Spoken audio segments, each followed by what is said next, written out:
What's up guys, it is John W with an Octo expansion video. I know I haven't made a video in a while, but this is a Splatoon video this time, and it's how to, well basically spoiler alert, it's how to defeat a challenge that becomes available after the boss. So, if you don't want to be spoiled, go defeat the boss, or whatever, come back to this video. If you don't want to be spoiled, just don't watch this video. If you don't care, your discretion, your choice. But it's basically how to defeat Inner Agent 3, and I really like this. I really like this challenge because the other challenges in Octo Expansion were harder than the main story, but they only took me like a few tries. They weren't still incredibly hard. However, this was probably the hardest challenge there was. It took me a really long time, and basically how I beat this challenge is I developed a method of how to defeat Inner Agent 3. It didn't work every time because it's just such a hard challenge, but this time, I have to admit, I got kinda lucky, and it was a pretty short battle. But I'll probably say I get lucky constantly throughout this video.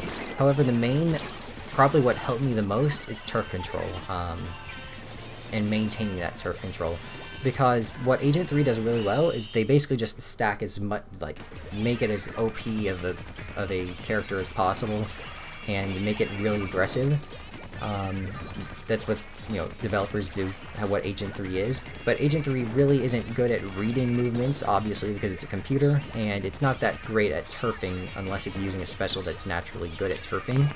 So there are some strategies I used to be able to get the splat on Agent 3, and beat each of like the 5 sections or whatever. I literally just beat boss art. I didn't really do that much preparation. And this is quite a fast video, so I might pause it sometimes, but I'm just going to try to commentate fast, so I cover everything. So this first part, you see I basically am trying to paint as much as possible this first middle section, because I'm trying to corner Agent 3, and not really engage Agent 3, because you don't want to do that unless you have the advantage. But basically paint as much as possible, and that's what I'm doing. They use the inkjet, I'm dodging the inkjet shots, and basically, you have the advantage whenever Agent 3 super jumps back to the point. If you have that area covered in blue, a lot of times you can sort of pressure and get the splat, and that's what I did. As you can see, I'm painting. This next one is Bubble Blower, and I was kind of lucky here. This one was super fast, but basically you want to dodge the bubbles, not go, let me pause it right here, not go against Agent 3 head on, but use your turf control to maneuver around Agent 3, because Agent 3 is basically vulnerable right after using bubbles, but if the bubbles are ahead of Agent 3, then Agent 3 really isn't vulnerable because they act as a shield. But if you can find a way to get enough turf to move around and get the splat kill, whatever you want to call it, that can really help. This is a strategy that I found to work. I actually got it really fast this way. I don't know if it was luck or if I had so much turf control. But this next section, I believe, is Auto Bomb Launcher, so in between, you can just trying to take out a bubble and just painting as much as possible. But with Auto Bomb Launcher, let me pause it here again just to explain. My strategy, my method is, in ranked battle, a lot of times when people use any sort of bomb launcher, they just try to spam it, and if you get up close to them, sometimes you can get the splat on them, get the advantage, because they just keep on spamming bombs, but they don't really, like, whenever you get close to someone, a lot of times, especially for short range weapons, you have a much higher advantage over them, and to get the splat, get the kill, win the 1v1. However, Agent 3 isn't like that. You can't really bully Agent 3 because their aim is so good. However, I did find if you bully Agent 3, I use the term bully a lot, and I think it sounds worse than what it actually means in this context.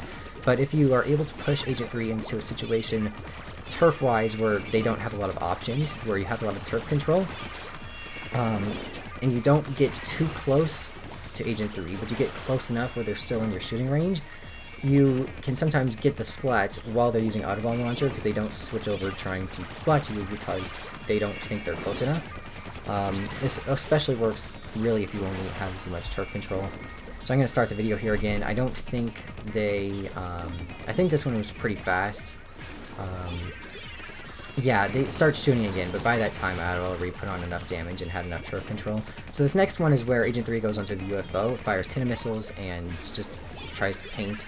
This one was really fast as well, but my strategy, let me pause it again, because you saw how fast that was. I don't know how I'm going to edit this video. I might have not already shown the spot edit. Anyway,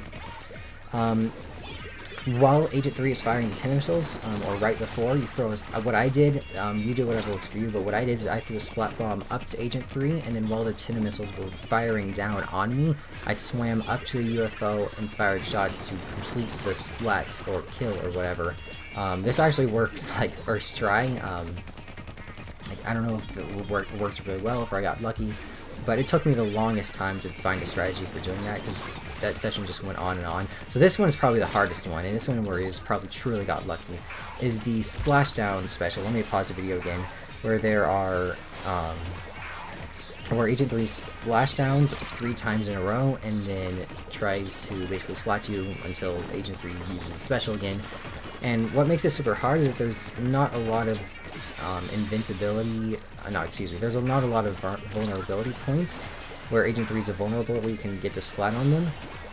Except maybe if you try to shoot Agent 3 like in midair while they're using the splashdown, like some people in rank do, except I don't think that would really be possible because it takes more shots to splat Agent 3 than normal Inklings. But what's even harder is that splashdown actually is pretty good at turfing. So what I try to do is just maintain my turf control as much as possible when dodging. And let me start the video again. And then get as many shots as I can without having to completely engage in a 1v1. Trying to pressure before Agent 3 uses their special again. And this is why I think I truly got lucky in this one, why it was the hardest one. So, there we go. It has sort of a cool animation. We finally splat inner Agent 3. So, again, I did somewhat get lucky. I don't know if it was that I had such good turf control from the beginning of the match, or if I really did get lucky. But this was sort of the method I used to defeat Inner Agent 3. As you can see, you get a little reward after after beating the challenge. But I hope this video helped, because this one was pretty hard for me, and if you're having trouble with this one, hopefully this video helps. Because it's not just like a challenge you can just blow through. It actually took some planning, and that's what I really like the most about it. So, as always, this has been John W. I hope you have an awesome day or night, and stay fresh.